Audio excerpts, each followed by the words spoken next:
Hey y'all, it's Maddie from the Itty Bitty Homestead Committee. Today we are going to talk about how I am planning on improving the black points on my Californian rabbits that we are trying to breed better for show. But before we do that, I am going to grab Tati.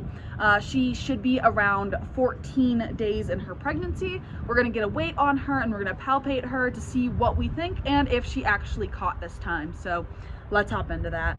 So here is Miss Tati. I threw her in our little basket, and y'all, I got this cute little scale at the farmer's market for $13. Also, it's really hard to weigh a rabbit one-handed.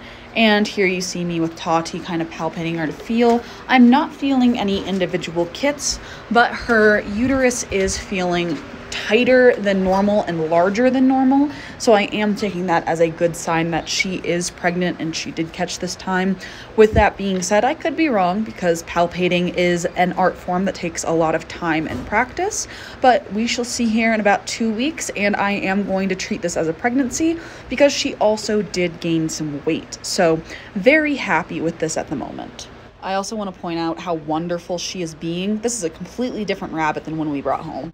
I'm saying that Miss Tati has calmed down so much and is a lot easier to handle and is a lot sweeter. So it just goes to show you what a few months of handling and attention can do for a doe that is not used to human interaction. So I'm very pleased with the fact that she is getting better around people. So if you've been watching me for a minute, you know that this is my buck Freak. He has horrible ear and feet markings. They're more of a blue than a black. If you compare it to my doe Hawk here, see how she has a very, very dark nose, ear, and feet marks. I will say hers are off from a standpoint of her lines could be more clean and her ears could be more clean from white spots. But right now we are focusing on just getting the coloration correct on the ears and feet to be black. Which brings me to our little singleton kit who is being nursed by two. As you can see, our Californian has blue marks that haven't darkened up yet, which I have a couple of opinions on this. So I was talking to one of my friends who's a Californian breeder, not in our area, she lives far away from us, about the dark markings on my Californians, and we started talking about commercial meat rabbits in our rabbit group. And we were talking about how some Californians come out with lighter marks.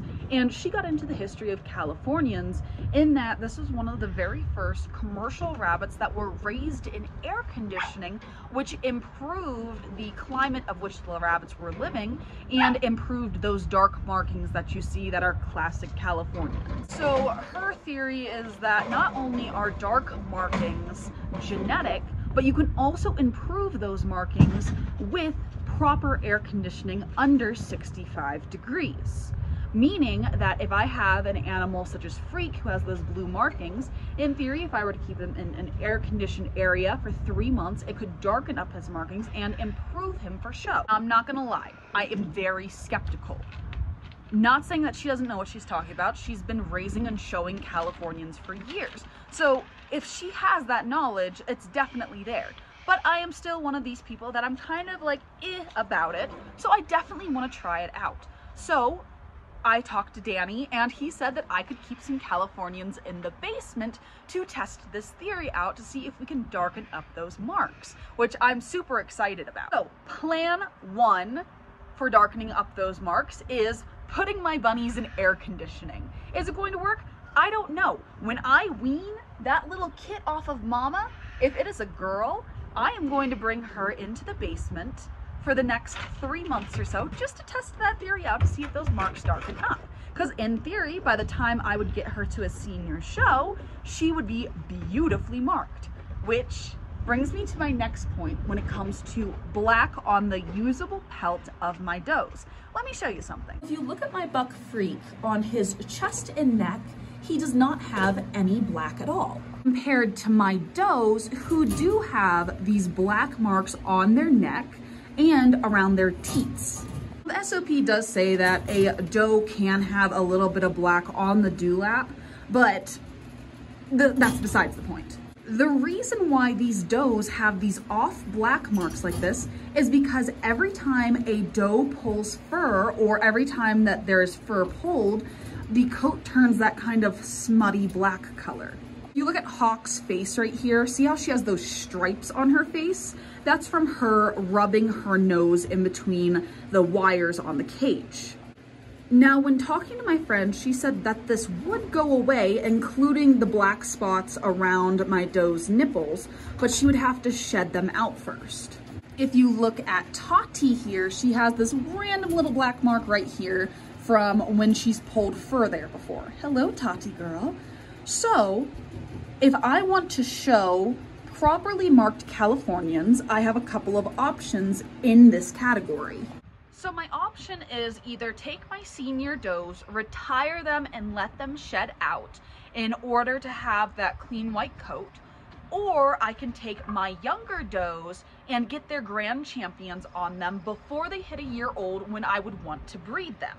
So I would need to get their grand champion, preferably when they hit that senior mark at 6 months onward, or when they reach senior weight onward, in order to fulfill my need for getting best of breed or best of show animals while still supplying myself with meat. Because originally, remember, these Californians were for me and my family to eat, to supply us with meat, while me still having my show rabbits. But now that they're being dual purpose and that we are preparing these for show and we still need them for meat, we have a more strict timeline that we have to meet in comparison to my mini Rex, which were also mostly for show with a byproduct of meat, but could have that slight difference of time past a year old without it being a big deal. So to sum this video up, we're going to put some bunnies in air conditioning, and we're going to work on mitigating black spots in inappropriate places because of fur pulling, either through our younger animals or our retired, shedded out older animals. I don't know, I just thought this was like super cool, especially as someone who does not work with Californians like that very often, to talk to a friend and a mentor who knows way more about the breed and how it works. I thought that the change of colors when it comes to conditions could be a very interesting experiment, as well as if it works, I'm going to be completely happy. But that would explain why you do see some animals who are born, for instance, in the winter with darker markings, and compared to animals born in the summer with lighter markings. Again, I am going to try this out and get back to you, but I did want to give you an update on this series of Breed It Better. But anyway, I want to thank y'all so much for watching, and I am going to be getting ready for show. I'm going to have a video coming up on that soon. Somebody asked me how I groom my Rex for show, which is super simple. I'm going to do a video on that. But anyway, I want to thank y'all so much for watching, and I'll see y'all in the next one. Bye.